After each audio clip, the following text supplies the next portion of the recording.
Hello everybody, Dave Neal here, stand-up comic, host of Bachelorette Recaps, which premiere tonight. Katie Thurston's season of The Bachelorette. We will be doing a live stream before the episode and a live stream after the episode. I'll share that info with you after. We would love for you to join us, talk about your hopes, your dreams, and what we want to see out of the season. In the meantime, Katie Thurston's doing an all-out media blitz. We covered that she was on Good Morning America. Later on in this video, I will share what she said to USA Today, which, by the way, the video itself is garbage. Not her fault, just USA Today. Clearly, these newspapers, I mean, it's bad. Wait till you see it. It's really bad. But she shares some interesting things about Chris Harrison. But in the meantime, let's get into what she said with Kelly and Ryan. And do me a favor, if you like this content, give it a like. And if you don't mind hitting the subscribe button, we're at 32.6 thousand subscribers, which is incredible. We started the year off, 2021, off with only 2,000 subscribers. So hello to the new 30,000. Thank you guys so much. And by Wednesday, if you can get us up to 34,000 subscribers, I will do an extra live stream and we'll do some more of your viewer voicemails and things like that. So if you haven't already, hit that subscribe button. Let's get right into this video, and then we will discuss it thereafter. This season of The Bachelor, she was known as funny, outspoken, and self-described sex positive. Now she's the one handing out the roses as the new Bachelorette. Please welcome Katie Thurston to the show. Hi, Katie. Good morning. Hi. Katie, I have a question immediately. What is sex positive? It's just really owning your sexuality and just being comfortable talking about sex. It's 2021. It's not this taboo topic. Mm-hmm. So if there were a guy on the show that was a virgin, sex negative, or whatever it would be, would that be a deal breaker? It adds up. I will say I surprised myself this season, so I encourage you guys to tune in and find out how I handle that. Surprised yourself this season. With a sex integer. Oof. Comedy, not easy. Why are you so funny today? It's the stitches? I think it's the string I have tied in my... He must be on some sort of painkiller that we don't know about. Just life, you know, summer's getting good. Put some socks on there, Ryan. So listen. Look at that, no socks. I'm looking at you right now. You could meet a guy walking down the street. Why? I mean, yeah, I can meet a guy anywhere. I know, but so why not meet 30 of them all at the same time? Why all these weirdos? Why all these weirdos that apply for this position? Why not just let it happen organically? Look at Ryan Seacrest. He's single. He's chomping at the bit. He's sex negative, apparently. I will say this was actually an amazing group of guys, and I'm so thankful to have met them, and being able to meet them all at once, I think, is the perfect way to fall in love. You know, I look at these guys as they appear on the show. I look them up and down, and I wonder to myself, how would I know if they're here for the right reason? How do you sniff them out? How do you know if they're there for the right reason? I mean, I will say you are short on time, and I had to rely on my women's intuition a lot. So that helped me probably the most during this. That's actually a very good thing to rely on, that women tend to tune out. You're right. The longer you have, the more you can tune that out sometimes. Exactly. You stood up to bullying and negativity when you were on The Bachelor. Talk about that a little bit. I mean, I'm just going to speak my mind if I see something I don't like. And, you know, since then, we've all moved forward and learned and grown together as a group. But yeah, I'm just always going to stand up for women. And I think that's what you'll see here is women supporting women during my season. And I'm just really excited to show you guys that. Well, that is very exciting. And we have to take a commercial break. But before we come back, or when we come back? When we come back. When we come back, you're going to reveal to us a celebrity crush you have? That's right after this. We'll be right back. So what were you most concerned about? What was your biggest fear going into this whole process? I was scared there wasn't going to be somebody I was interested in. But then after meeting them, and when you guys see it, I definitely fall in love more than once. I had a great group. Wait, you fall in love more than once? Yep. See, people say that's possible. Absolutely. I just think there's different types of love, you know, and that's what I had to remind myself at the end of the day is I'm looking for that one that is forever and my one and only. Did you fall in a lasting love? That's to be determined. Or is it? All right.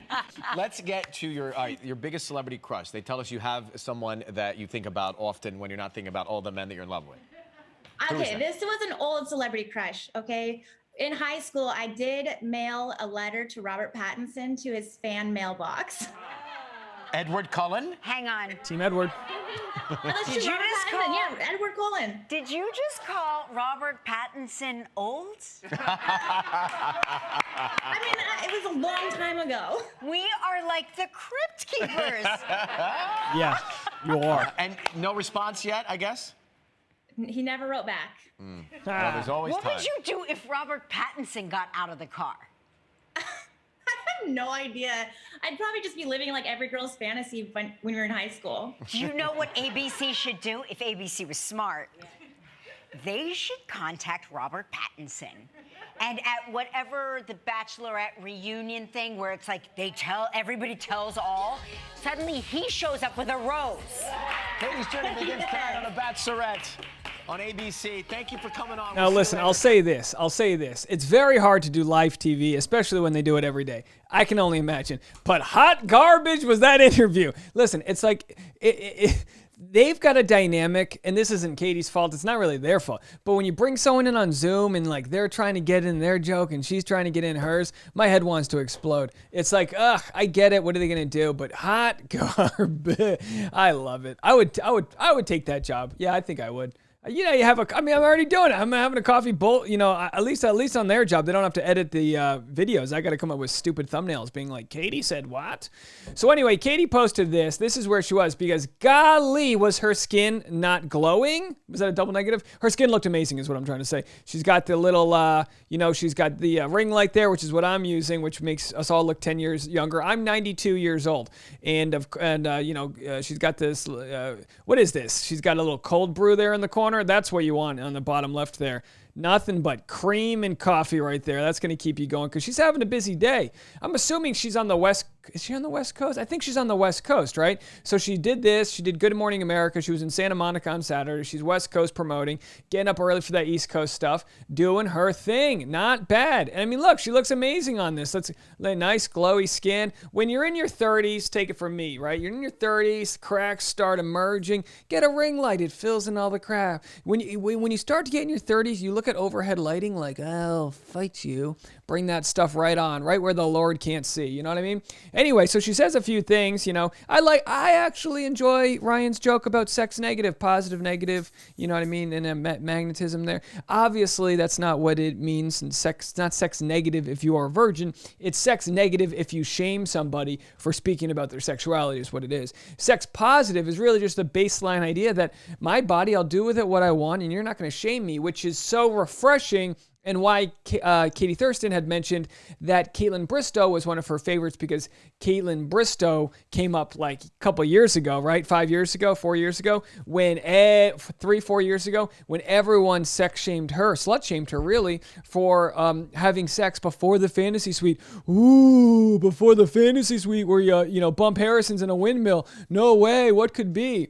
So anyway, let's go over here. Katie, and by the way, quick promotion, if you're around 4 p.m. Pacific time, in 3 hours, geez, boy, the day's just flying by. In 3 hours, I will be doing a pre-episode live stream. So for everyone on the East Coast, you can watch my live stream 1 hour before the show. You can call in, leave a voicemail.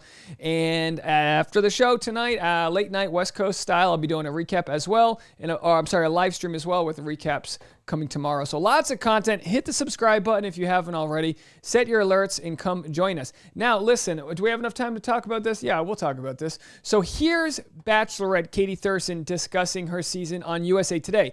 Guys, this might be the worst video ever created. It's one of those listicles, those listicles they call them, where a whole bunch of nothing intertwined with some actual video. But there is a couple of good things she says. So let's just play this and see if we can sift through the wreckage.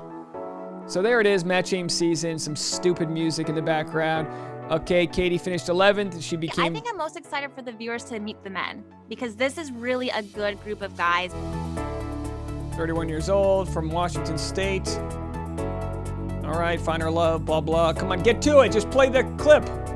Okay, Chris Harrison forced to sit out this season and maybe For me, sitting it's out tough future because as the seasons. lead, I've never gone through it with Chris. That's usually kind of what his role is. And so I can't really speak to how it's different because, when I was on Matt's season, I didn't really interact with him too much.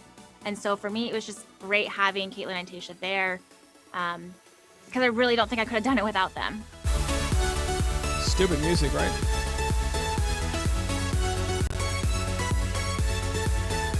I think the biggest thing I struggled with and what I would tell her is to let go of control.